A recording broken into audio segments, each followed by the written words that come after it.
द्वारपालिकाओं के यूँ कहने पर वे मुनि और शिव मानसरोवर में स्नान करके गोपी भाव को प्राप्त हो सहसा रास मंडल में गए। सुवर्ण जटित पद्मरागमयी भूमि उस रास मंडल की मनोहारिता को बढ़ा रही थी।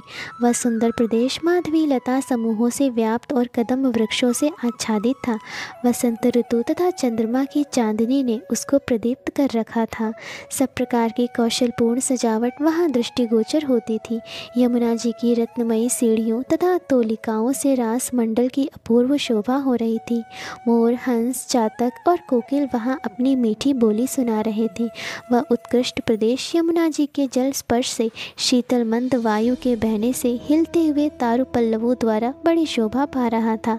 सभा मंडपों और वीथियों से, प्रांगणों और खंभों की पंक्तियों, फहराती हुई दिव्य पताकाओं से और सुवर्णमय कलशों से सुशोभित तथा श्वेतारुण पुष्प समूहों सज्जित तथा पुष्प मंदिर और मार्गों से एवं भ्रमरों की गुंजारों और वाद्यों की मधुर ध्वनियों से व्याप्त रास मंडल की शोभा देखते ही बनती थी।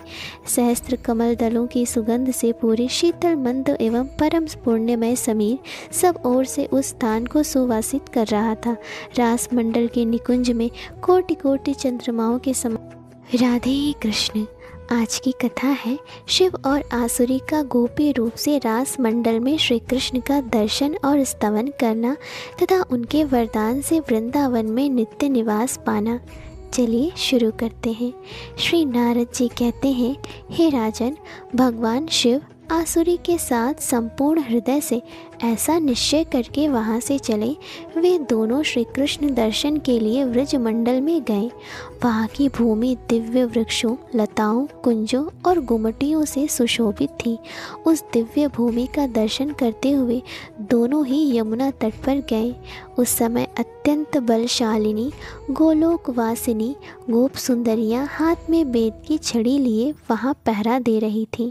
उन द्वारपालिकाओं ने मार्ग में स्थित होकर उन्हें बलपूर्वक रास मंडल में जाने से रोका।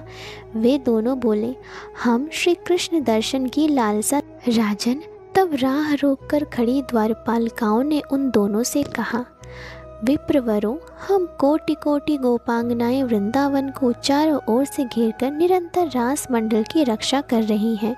इस कार्य में श्याम सुंदर श्री कृष्ण ने ही हमें नियुक्त किया है। इस एकांत रास मंडल में एकमात्र श्री कृष्ण ही पुरुष है। उस पुरुष रहित एकांत स्थान में गोपी युद्ध के सिवा दूसरा कोई भी कभी नहीं जा सकता। मुनियों, यदि तुम दोनों उनके दर्शन के अभिलाषी हो तो इस मान सरोवर में स्नान करो। वहाँ तुम्हें शीघ्र ही गोपी स्वरूप की प्राप्ति हो जाएगी। तब तुम रास मंडल के भीतर। श्री नारद जी कहते हैं, द्वारपालिकाओं के यूँ कहने पर वे मुनि और शिव मान सरोवर में स्नान करके गोपी भाव को प्राप्त हो सहसा रास मंडल में गए। सुवर्ण जटित पद्मरागमयी भूमि उस रास मंडल की मनोहरता को बढ़ा रही थी। वह सुंदर प्रदेश माधवी लता समूहों से व्याप्त और कदम्ब वृक्षों से आच्छादित था। वसंत ऋतु तथा चंद्रमा की चांदनी ने उसको प्रदीप्त कर रखा था। सब प्रकार की कौशलपूर्ण सजावट वहाँ दृष्टिगोचर हो रही थी। यमुना जी की रत्नमयी सीढ़ियों तथा तोलिकाओं से रास मंडल की अपूर्व शोभा हो रही थी। मोर, हंस, चातक और कोकिल वहाँ अपनी मीठी बोली सुना रहे थे। वह उत्कृष्ट प्रदेश यमुना जी के जल स्पर्श से, शीतल मंद वायु के बहने से हिलते हुए तरु पल्लवों द्वारा बड़ी शोभा पा रहा था। रास मंडपों और वीथियों से, प्रांगणों और खंभों की पंक्तियों से, फहराती हुई दिव्य पताकाओं से और सुवर्णमय कलशों से सुशोभित था। श्वेतारुण पुष्प समूहों से सुसज्जित तथा पुष्प मंदिर और मार्गों से एवं भ्रमरों की गुंजारों और वाद्यों की मधुर ध्वनियों से व्याप्त रास मंडल की सहस्त्र दल कमलों की सुगंध से पूरे शीतल मंद एवं परम पुण्यमय समीर सब ओर से उस स्थान को सुवासित कर रहा था। रास मंडल के निकुंज में कोटि कोटि चंद्रमाओं के समान प्रकाशित होने वाली पद्मिनी नायिका हंसगामिनी श्री राधा से सुशोभित श्री कृष्ण विराजमान थे। रास मंडल के भीतर निरंतर स्त्री रत्न से घिरे हुए श्याम सुंदर विग्रह श्री कृष्ण उनका लावण्य करोड़ों कामदेवों को लज्जित करने वाला था। हाथ में वंशी और बेंत लिए तथा श्री अंग पर पीताम्बर धारण किए वे बड़े मनोहर जान पड़ते थे। उनके वक्षस्थल में श्रीवत्स का चिन्ह झनकारते हुए नुपुर, पाजेब, करधनी और बाजूबंद से वे विभूषित थे। हार, कंकण तथा बाल रवि के समान कांतिमान 2 कुंडलों से वे मंडित थे।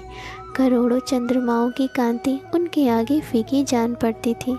मस्तक पर मोर मुकुट धारण किए वे नंद नंदन मनोरथान दक्ष कटाक्षों द्वारा युवतियों का मन हर लेते थे। हे राजन, आसुरी और शिव दोनों ने दूर से ही जब श्री कृष्ण को देखा तो हाथ जोड़ लिए। समस्त गोप सुंदरियों के देखते देखते श्री कृष्ण चरणारविंद में मस्तक झुकाकर आनंद विहल हुए।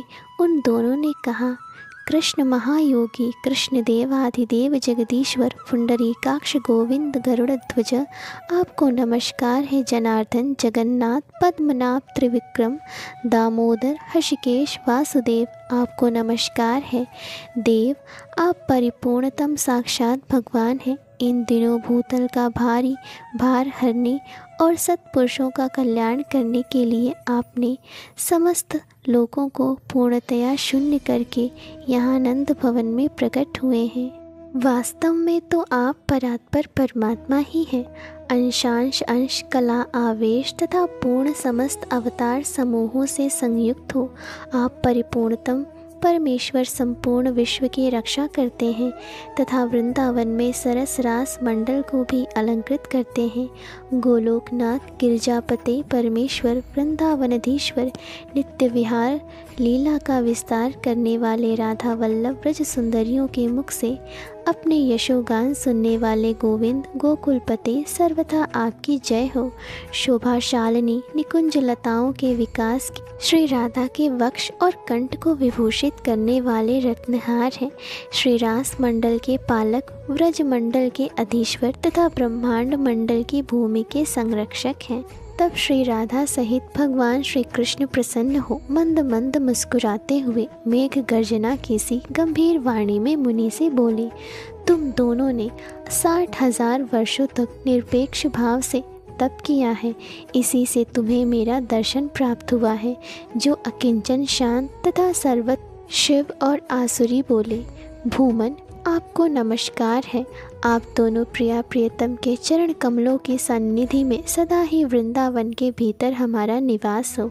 आपके चरण से भिन्न और कोई वर हमें नहीं रूचता है, अतः आप दोनों श्री हरि एवं श्री राधा को हम। तब भगवान ने तथास्तु कहकर उनकी प्रार्थना स्वीकार कर ली। तभी से शिव और आसुरी मुनि मनोहर वृंदावन में वंशी वट के समीप रास मंडल से मंडित कालिंदी के निकटवर्ती पुलिन पर निकुंज के पास ही नित्य निवास करने लगे।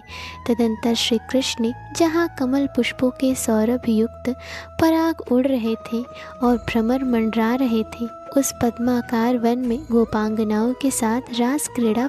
उस समय श्री कृष्ण ने 6 महीने की रात बनाई, परंतु उस रास लीला में सम्मिलित हुई गोपियों के लिए वह सुख और आमोद से पूर्ण रात्रि एक क्षण के समान बीत गई। हे राजन, उन सबके मनोरथ पूर्ण हो गए।